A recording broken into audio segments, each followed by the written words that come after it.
Welcome to Mighty Banyans on the Bay. New College Faculty Conversations. Welcome to Mighty Banyans on the Bay, the faculty podcast of New College of Florida. My name is Douglas Estes. I'm the Associate Professor of Religion here at New College. And I'm Alicia Mercado-Harvey, Assistant Professor of Spanish and History. And today we have a really exciting guest, David Edwards, who is a visiting Assistant Professor of Religion. So welcome to our podcast. Thanks to both of you. Happy to be here.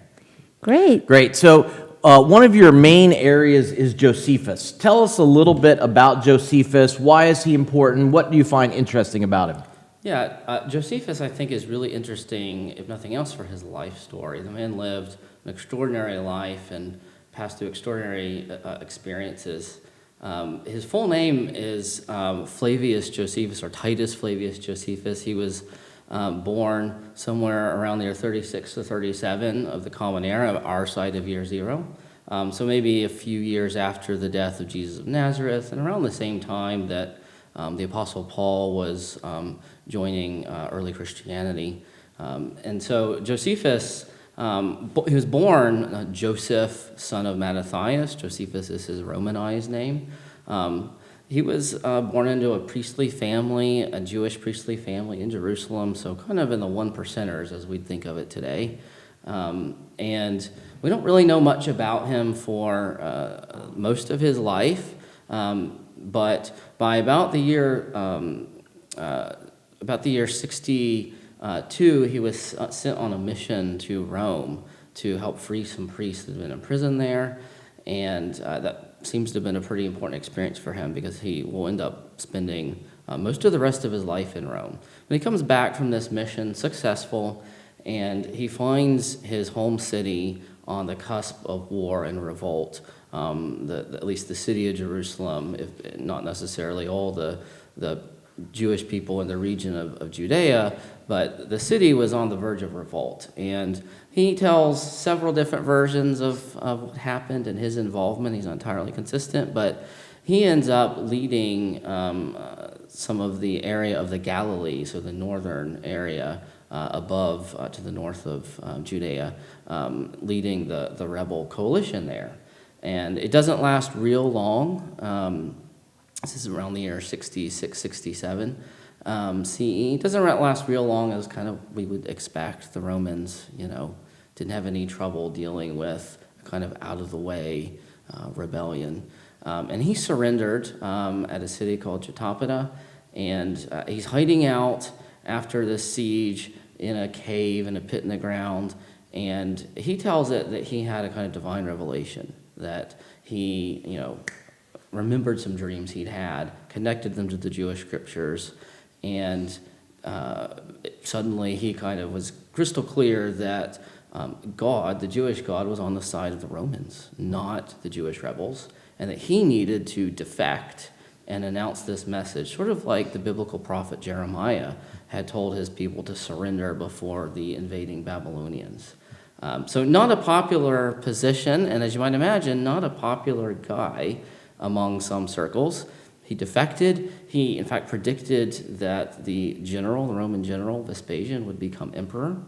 Turns out that, however, he maybe a lucky guess, but he turned out to be right. Vespasian did become the next Roman emperor after a series of Roman civil wars, and he was freed. He was there at the fall of Jerusalem when the war ended. The temple was destroyed. He was a kind of propagandist, translator. And then after the war, he was set up in Rome with a stipend and a citizenship, and he wrote literary works. He tried to set the record straight on the war, and he tried to defend his people's national history and things like that. And so his life story to me is really interesting and draws me in. To think about someone who lived through those things and went on to write what he did. And he's really important today, mostly because if you want to know much of anything about Judaism after the Hebrew Bible and anything on the background of, say, the New Testament in terms of Judaism, he's really the guy you got to go to. There is usually not a lot else in our other sources. He's the only one to write a kind of continuous history of Judaism that continues past the Bible. So pretty much everyone has to deal with him indirectly, directly, if they want to know about, let's say, when Jesus and Pharisees get into a dispute, what were they fighting about, and who are these Pharisees anyway? You got to ask Josephus. Nobody else talks about them. So he's become real important today for a lot of other reasons. You may have heard about all the kinds of constant political rumblings in the Middle East, and so certainly his narration of the very last holdouts at Masada, a fortress, have become a kind of rallying cry for Israeli nationalism. The slogan, Masada shall not fall again, that's from a story in Josephus where he narrates the rebels holding out to the last person and then committing group suicide to avoid capture. So really inspiring stories, and really hits on a lot of areas from Bible to contemporary politics, all kinds of things today. So he's become sort of a national hero for... Well, that's kind of more, I don't know if I'd say he was a hero. His story has become a heroic story. He himself, he's a defector. Yeah. So sometimes, and for most of the time, he was persona non grata.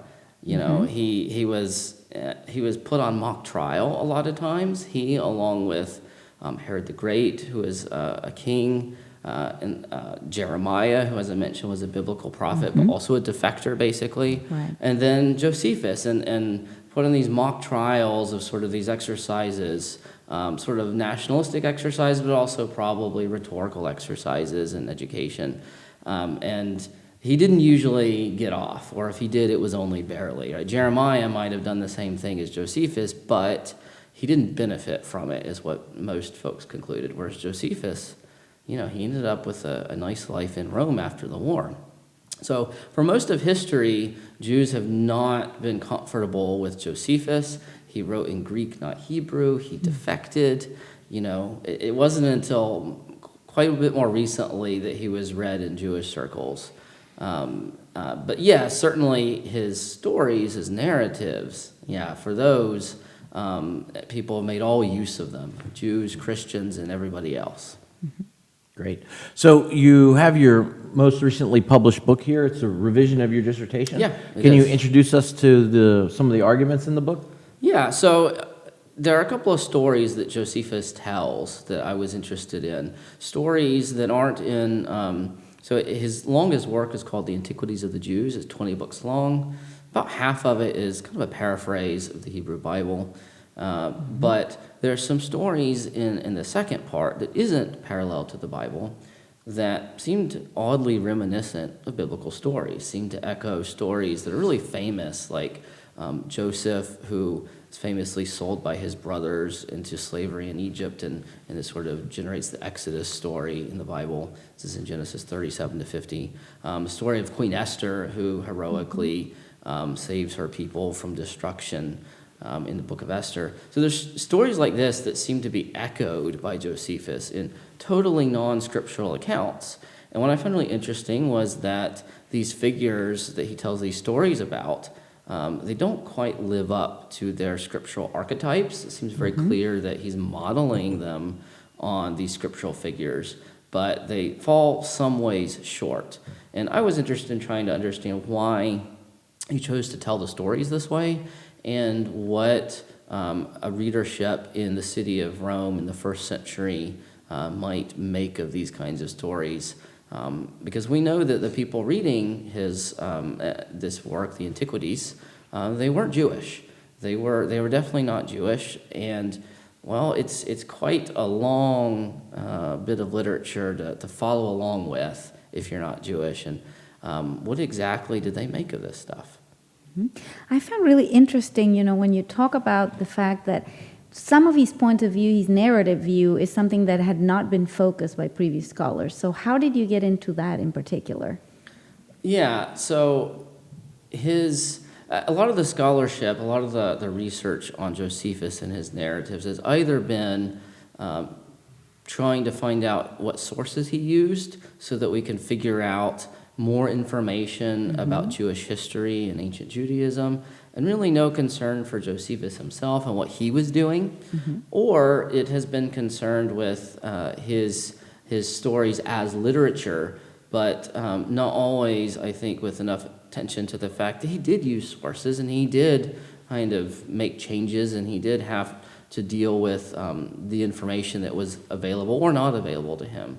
So I wanted to combine some approaches that tend to be not used together. We tend to find some folks interested in what scholars would call source criticism, and then others doing what scholars might call literary analysis or literary criticism. I wanted to do both to understand how and show that these can be used in service of one another. Right? They don't have to be oppositional.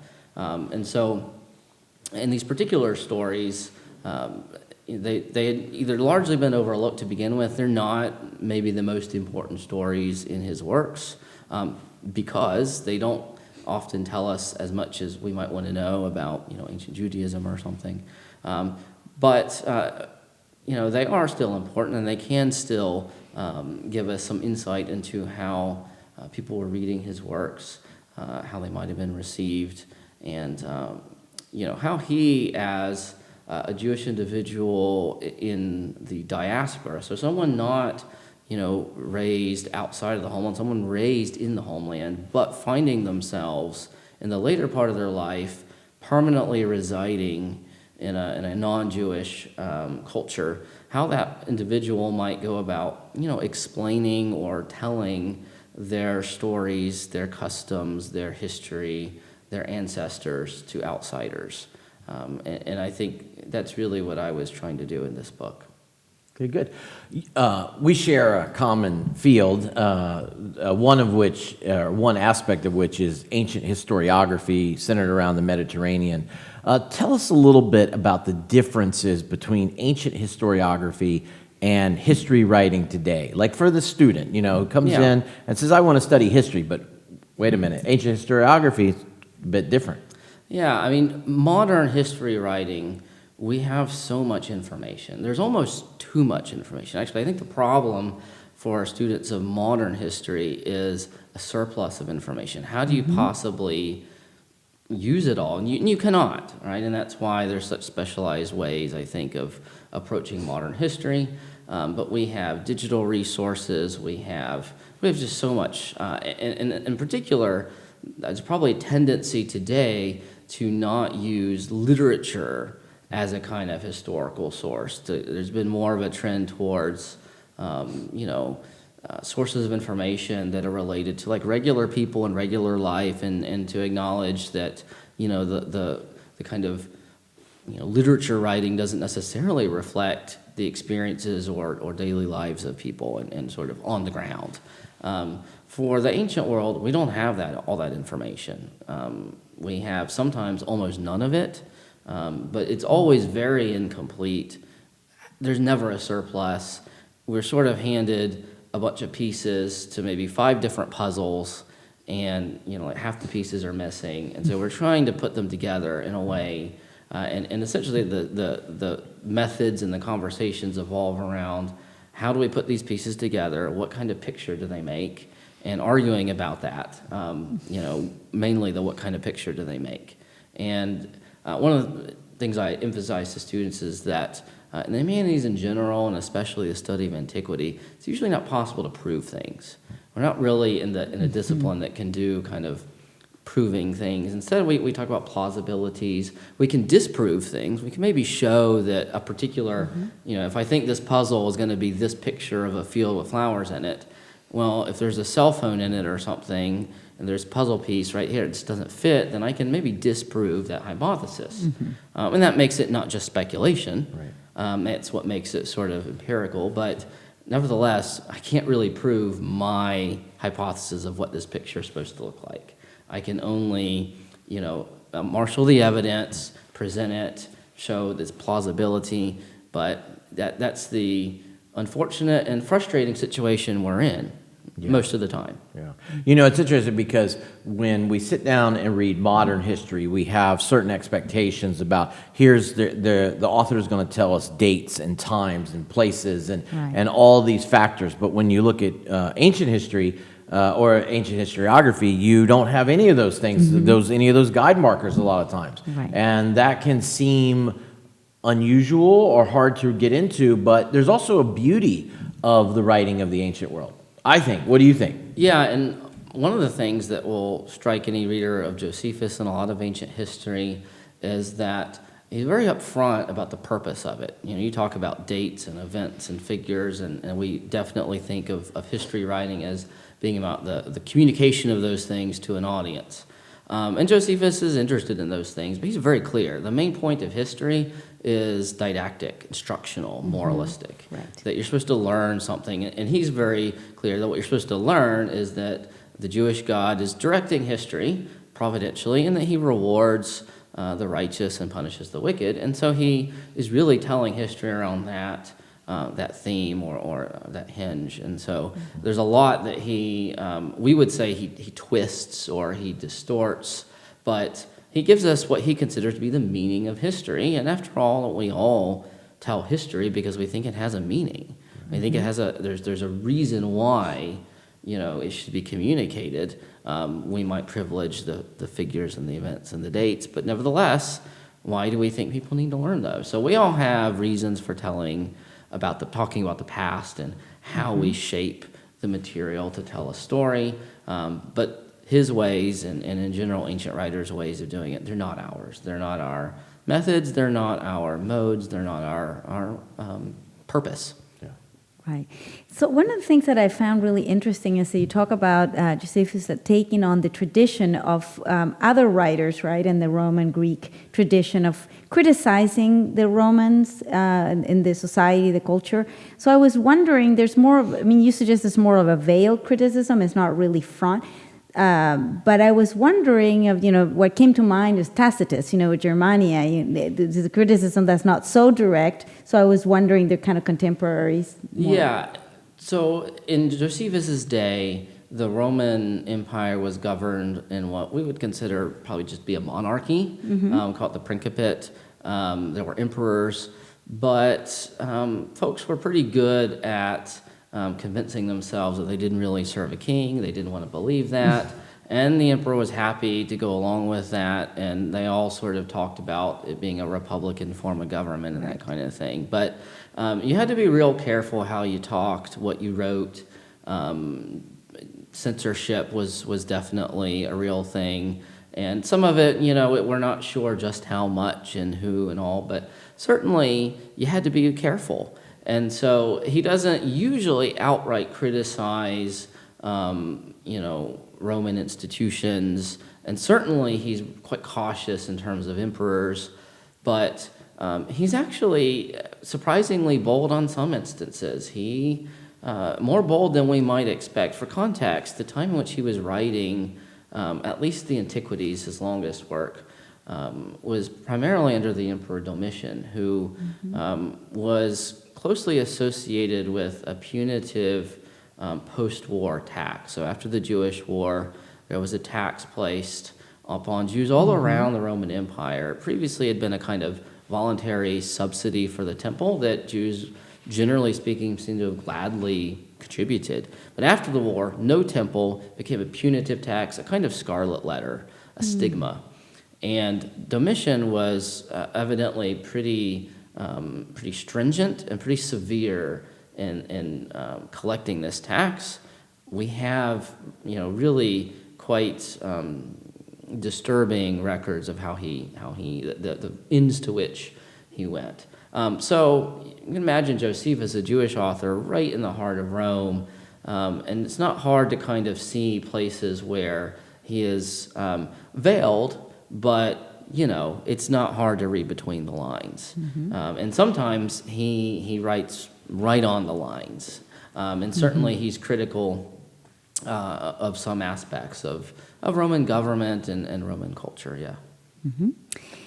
Go ahead. Yeah, wanted to ask you also about your teaching, right? So because you came to, how did you come to New College? So tell us a little bit Yeah. about that. I came to New College from Florida State, where I was in a visiting position teaching for 3 years, teaching introductory survey courses.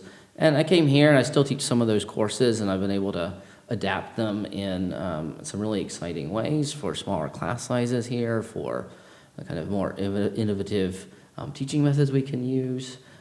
And also teach courses that I wasn't able to teach in the past. In particular, some really kind of experimental things, like a January term project that'll be coming up in another month or so, really, Right, where we'll get to make scrolls and work with wax tablets and other forms of media that people use, like Josephus would have used. In fact, this is where research and teaching comes together for me, that my latest book project is working on the media that he would have used to write his works and the impact of that. And now in a kind of experimental learning environment, can guide students through actually handling these media and thinking about the media that we use to read and write, and how it has shaped, in particular, religion over the centuries and the millennia. And so things like that, those connections are really what I think make teaching at New College exciting. In the last, I'm going to say about 30 years, you can correct me, but in the last 30 years, there's been a renewed interest in the media, how books and codices and papyrus came to us in our fields. Tell us a little bit about what are some of the discoveries, maybe just like a favorite discovery that you want to share with your students during this ISB. Yeah, so a lot of this emerges from me out of my own discovery that until probably late antiquity, early Byzantine period, we're talking 7, 8, 900s CE, scribes and really anyone who was doing any writing largely did not do that at a desk. That tables existed, but tables were used for dining, for trade jobs, for any number of other things, but not for reading and writing. And that just really blew my mind, particularly for Josephus, because we know that for his longer works, he definitely was using sources. And if I were to imagine how I would go about that, how my students go about, writing papers, we lay our things out on our desk. I've got this right here. Oh, I need a quote, I'll copy it. Or maybe now we put it on different tabs on our computer. But they just couldn't do that. And so trying to rethink the mechanics of composition is sort of what drove me to this area. Yeah, fascinating. I think that there are so many similarities between the ancient world, but also some really obvious differences too that sort of make that that study unique. How can we? So let me propose something. When I put an ancient text up on the PowerPoint, I get really excited because I'm like, look, here's what the scribe was doing here, or something like that. But the students are more like, because they don't yet have the passion. How do we get students interested in ancient history and ancient texts and ancient book writing? For me, I try to humanize these things, that there are real people, a real person physically wrote this. Maybe try and find a manuscript where you can see that human person kind of shine through, or the physicality of it, maybe getting actually physically involved, handling the materials, that kind of thing, doing exercises that kind of reenact these things. I think that for me has helped bring it into our world today for the students and get them a bit into that world in a way that maybe is a little more exciting. But I certainly have shared the experience that things that I think are really exciting don't always translate with students, for sure. But I've had a really great couple of classes here where far more students than I expected have been very interested in this stuff. And so far I've got, some 10 or so signed up for January. So evidently, there's some attraction. We'll see how that goes. That's nice. Could you tell us what you'll be teaching next year, next semester? Yeah, and so in the spring, I've got a Dead Sea Scrolls course. So the Dead Sea Scrolls were certainly in kind of the area of Judaism and Christianity, the biggest find of the 20th century. And they shed light on all kinds of important things. So we'll try and read those in English translation. Course on an introduction to the study of religion. So we'll think about the question, what is religion, from the perspective of all kinds of theorists from antiquity all the way to today, and thinking through, maybe cognitive science to sociology, psychoanalysis, whatever, right? Anthropology, all of it. We'll kind of take maybe a buffet sort of perspective and sample a little bit of all of them. And there'll be a Mod 2 course as well that we'll look at where a modern Bible that you can buy in a bookstore shelf, or maybe today Amazon, comes from. Where's this thing come from, particularly given that it has its roots somehow in all these ancient bits of paper, and there's thousands of them. So how do we go from all these thousands of pieces of paper, these manuscripts, to a singular Bible you can buy and read, and what's that process look like, and what does it entail? And that'll be just a half semester course. Given you're interested in Dead Sea Scrolls, I want to ask you the ultimate question that everybody always asks. What's your opinion of the Qumran community, the Essenes? How did that all come together? In 30 seconds. Well, so some of those things you're talking about, maybe for explanation, the Essenes are one of the groups that only really Josephus and a few others mention. Right. And he does not refer to the Qumran community. Right. That many scholars think the Dead Sea Scrolls come from. So the leading theory is that the scrolls, which are found in caves, came from an archaeological site where people lived down below, which is called Qumran. And that group is also one of probably among many groups that Josephus calls Essenes. But there's a lot of links there, and many people would take issue with any number of the many links. Right. But the long and short of it is, I think that the Dead Sea Scrolls come from an Essene community, but not the only one, that there were others that probably lived throughout the towns and villages. Main difference being that if you lived at Qumran, you probably men-only celibate, and but if you were at one of the other communities, you could have families and that kind of thing. Was John the Baptist influenced by the Essenes, do you think? Maybe. But I think that the reason you might ask that is John has this distinctive practice of dunking people down in water and pronouncing kind of forgiveness of sins for repentance and all that kind of thing, which we, today think, sure, why not? In his day, though, and if you read, the Hebrew Bible, there's really nothing to lead you to think that. There's nothing in the Hebrew Bible to suggest that you can be dunked in water and be forgiven of sin. Right. Indeed, you could be purified from other kinds of impurities, but not moral. So where did he get that idea from? And it doesn't seem like he just came up with it, I don't think. I think it was because other people seem to have had somewhat similar ideas, that it was probably something in the air around that time. Yeah. But he could have been at Qumran. That's possible. People have argued that. But I think, I will say, where he was doing his dunking was, I won't quite say a stone's throw, but it wasn't more than a few miles from Qumran. Right. Who knows? And I ask because these are some of the hot button issues in our field where people get really worked up about when they discuss and they debate and, have conversations. How about Jesus himself? That's something that Probably not. not right. I mean, no reason to think that. I don't think so. Yeah.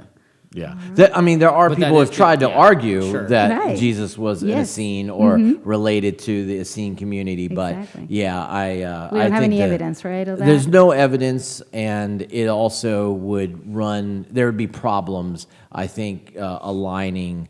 So actually, you could comment on this. The Dead Sea Scrolls are fascinating because they reflect a Jewish theology or Jewish belief system that is somewhat quite different in some ways than what people are expected to with the Old Testament, New Testament. Can you comment on that? Yeah, so certainly they show us there's been quite an evolution of thought from sort of what we find in the Hebrew Bible or the Christian Old Testament, especially like, say, the laws in Leviticus and things, We do know that there were, steps along that way with some other Jewish documents that are concerned with these same issues and hold sometimes divergent views. So what we can see is that there was an evolution going on. Unfortunately, we don't really have, again, the steps along the way. We just have this text and then that text, and the Dead Sea Scrolls, we have the single largest body of literature. Right. But certainly they don't map onto exactly what's in the Hebrew Bible, and they show us how people, I guess, were reading and interpreting it and applying it, or how one group was. And then you could say that a lot of the New Testament writings show us how other Jewish groups were, because, we maybe don't think about this as much, but Jesus was Jewish, John the Baptist, all the early movement was a Jewish movement. Yeah. And so they were also reading and applying their scriptures, but again, in sometimes different ways than, say, the Dead Sea Scrolls, or maybe Josephus. He has his own views too. Right, or Enoch, or there's a lot of different approaches. Well, it's great to be able to sit down with you today. This is Dr. David Edwards, and his most latest book is In the Court of the Gentiles. And so we're really excited that you could join us today. If you have any comments or questions, don't forget to send us those. And as we always finish our episodes, we say, Go Mighty Banyans!